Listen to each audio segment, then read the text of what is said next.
রাইবা ফীহি হুদাল লিল মুত্তাকিন। এই কোরআনুল কারীমের ভিতরে কোনো প্রকার সন্দেহ নাই, সন্দেহের অবকাশ পর্যন্ত এই কোরআনুল কারীমের ভিতরে নাই। কোনো সন্দেহ আছে নাকি? নাই, নাই। সন্দেহ তো দূরের কথা, সন্দেহের অবকাশ পর্যন্ত এই কোরআনুল কারীমের ভিতরে আল্লাহ রাব্বুল আলামিন রাখলেন না, কোনো গোজামিল রাখলেন না, কোনো সহসাদরি রাখলেন না। এই কোরআনের ভিতরে যা কিছু দিয়েছেন সব সত্যবাণী। ঠিক কিনা মুসলমান বলেন? এই কোরআনুল কারীমের ভিতরে আল্লাহ রাব্বুল আলামিন বলতেছেন হুদাল লিল মুত্তাকিন। এই কিতাব সমস্ত মানুষকে আমভাবে পাইকারি দরকে হেদায়েত দিবে, দিবে নাকি? না, না, না, সব মানুষকে এই কোরআন হেদায়েত দিবে না।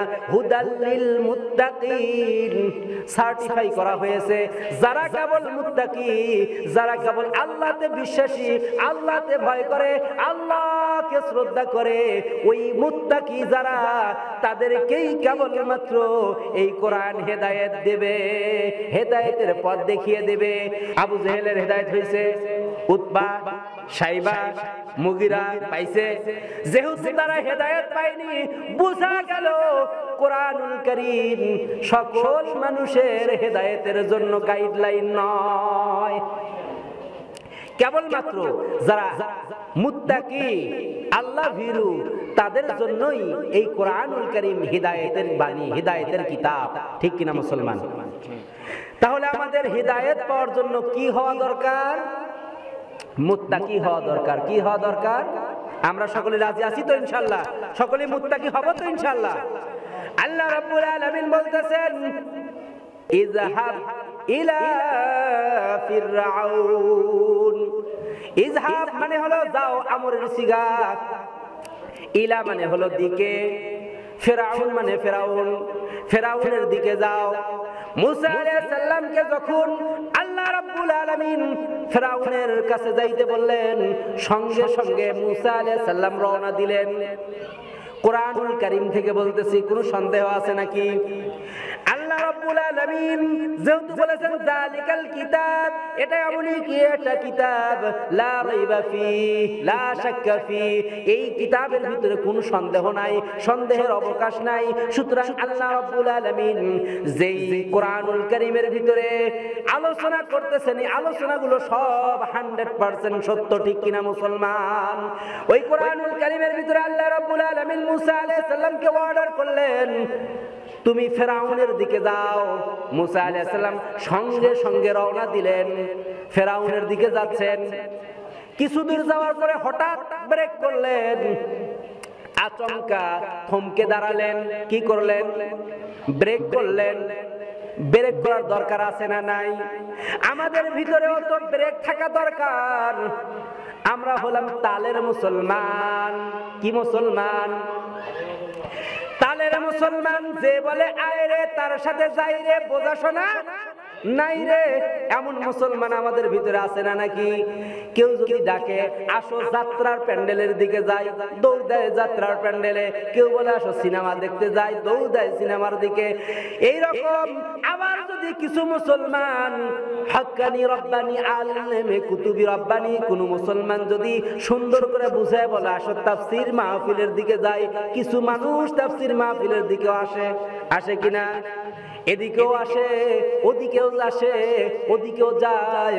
তার মানে বোঝা গেল এরা সকলেই তালের মুসলমান, জাতের মুসলমান নয়। কিছু কিছু সময় ব্রেক ধরা দরকার আছে। কি ধরা দরকার আছে? যদি আমাদের ব্রেক না থাকে ক্ষতির ভিতরে শামিল হয়ে যাব। এই জন্য ব্রেকের দরকার আছে না নাই মুসলমান? ও মুসলমান, আমাদেরকে আল্লাহ রাব্বুল আলামিন যেই জ্ঞান দিয়েছেন, যেই বোঝার শক্তি দিয়েছেন, এটা হলো আমাদের ব্রেক ধরার জন্য দিয়েছেন। কি জন্য দিয়েছেন? ব্রেক ধরার জন্য দিয়েছেন। মুসা আলাইহিস সালাম যখন থমকে দাঁড়ালেন, আল্লাহ রাব্বুল আলামিন জিজ্ঞেস করলেন, ও পয়গম্বর মুসা, তুমি হঠাৎ দাঁড়িয়ে গেলে কেন? মুসা আলাইহিস সালাম বললেন, ও আল্লাহ, আমি বোঝার জন্য দাঁড়িয়েছি, জানার জন্য দাঁড়িয়েছি। তুমি যে বললা ফেরাউনের কাছে যাও, ফেরাউনের কাছে কাছে কি জন্য যাব এইটা জানার জন্য আমি একটু দাঁড়াইছি। জানা দরকার আছে না নাই? না জেনে অনেক পথের ভিতরে আমরাও শামিল হই। মুসা আলাইহিস সালাম আল্লাহ রাব্বুল আলামিনের কাছে প্রশ্ন করলেন, ওই ফেরাউনের দরবারে আমি কেন যাইব? আমার নবী, আপনার নবী, বিশ্ব নবী মুহাম্মদুর রাসূলুল্লাহ সাল্লাল্লাহু আলাইহি ওয়াসাল্লাম বলেছেন, সব নবীরাই ছিল বুদ্ধিমান, কিন্তু দুইজন নবী ছিল চালাক। দুইজন নবী কি ছিল? চালাক। তার মধ্যে এক নাম্বার হইল পয়গম্বর মুসা আলাইহিস সালাম। অন্য নবীরাও যে রকম আল্লাহ রাব্বুল আলামিনের সব কথাই মানতে বাধ্য, মানতে হবে মানেছেন, মুসা আলাইহিস সালামও মেনেছেন। কিন্তু মুসা আলাইহিস সালাম আল্লাহ রাব্বুল আলামিনকে একটু বেশি প্রশ্ন করতেন জানার জন্য। কিসের জন্য? মুসা আলাইহিস সালাম বললেন, ও আল্লাহ, আমি যে ফেরাউনের কাছে যাব, যাওয়ার কারণ কি? কারণটা আমাকে জানিয়ে দেন। আল্লাহ রাব্বুল আলামিন বললেন, দাওয়াত। কি বলেন? দাওয়াত। মুসা আলাইহিস সালাম বললেন, দাওয়াত দিতে যাব না দাওয়াত খেতে যাব? আমরা তো দাওয়াত খেতে পারদর্শী। আমরা কি দাওয়াত খেতে পারদর্শী? আমার নিজের বাড়িতে সারা মাসে 1 কেজি গরুর গোশত আমি কিনি না। যদি হঠাৎ কোনোদিন কোনো অনুষ্ঠানের কারণে যদি 1 কেজি গোশত কিনি, ওই গোশত যখন বাড়িতে রান্না করা হয়, ওই রান্না করা গোশত আমার বউ যখন আমার সামনে নিয়ে আসে, 1 টুকরা গোশত পাতে দিছে, দেওয়ার পরে যখন আর 1 টুকরা গোশত দিতে চায়, তখনই ধমক দেয়, তুই গোশতের দাম জানিস? কয় টুকরা দিস? ওই 1 টুকরা ভাতের কোনাতে রেখে ওই আলুগুলো দিয়ে বারবার খাবার খাই, বারবার লোকমা তুলি মুখে দেই, আর বলি, আহ কি স্বাদ রে, আল্লাহ গরুর গোশতের ভিতরে একটা নিয়ামত দিছে। বলি কি বলি না ভাই? আসলেই তো গরুর গোশত খুব স্বাদ। অন্য যতগুলো গোশত আছে, সব গোশতের ভিতরে সবচেয়ে মজাদার গোশতের নাম কি বলেন? গরুর গোশত। এই গরুর গোশত দিয়ে ভাত খাচ্ছি নিজের বাড়িতে। সারা মাসে 1 কেজি গরুর গোশত কিনতে পারি না, কিন্তু যখনই কোনো বিয়ের বাড়িতে দাওয়াত পাইছি, কোনো একটা মজলিসে, কোনো একটা অনুষ্ঠানে দাওয়াত পাইছি, যদি 1 ডাগু গোশত তুলে দেয়, 10 টুকরা 12 টুকরা গোশত তুলে দিয়েছে, তার ভিতরে মাত্র 1 টুকরা অথবা 2 টুকরা আলু তুলে পাতের এক কোনায় রাখি, খালি আলু দিছে পারে। ঠিক কিনা মুসলমান? এতই আলু দিছে, এই এত আলু দেওয়া লাগে। গোশত দিছে কতগুলো? আমি সারা সপ্তাহে যতগুলো গোশত খাই না, ওই এক ওয়াক্তে ততগুলো গোশত আমার পাতে তুলে দিছে। তারপরেও বলি আলু বেশি, বদনাম করি। ঠিক কিনা মুসলমান? আমরা দাওয়াত খেতে ভালোবাসি, কিন্তু দাওয়াত দিতে। মুসা আলাইহিস সালামকে যখন আল্লাহ বললেন দাওয়াত দিতে যাও, সঙ্গে সঙ্গে মুসা আলাইহিস সালাম বসে পড়লেন। এতক্ষণ তো দাঁড়িয়েছিলেন, ব্রেক করেছিলেন। যখনই বললেন দাওয়াত দিতে যাইতে হবে, সঙ্গে সঙ্গে মুসা আলাইহিস সালাম বসে পড়লেন। আল্লাহ রাব্বুল আলামিন বললেন, ও পয়গম্বর মুসা, তুমি বসলে কেন জানতে চাই। মুসা আলাইহিস সালাম বললেন, আল্লাহ, আমি এই জন্য বসে পড়লাম, আমাকে একটু ভাবতে হবে। কি করতে হবে? ভাবতে হবে। আল্লাহ বললেন, কি ভাবতে হবে?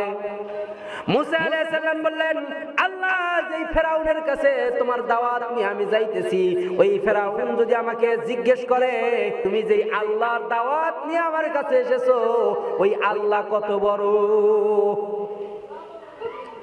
আল্লাহকে কি তুমি দেখেছো নাকি? যদি ওই ফেরাউন আমাকে প্রশ্ন করে বসে, আমি কিভাবে জবাব দিব? আমি তো তোমাকে কোনোদিন দেখি নাই। আপনারাও দেখছেন নাকি? আল্লাহ কত বড় বলতে পারেন? না না মুসলমান, না, এই চামড়ার চোখে আমরা কখনো আল্লাহকে দেখতে পারি নাই। মুসা আলাইহিস সালাম বললেন, ও আল্লাহ, তুমি আছো গোপনে, আমি আছি প্রকাশ্যে।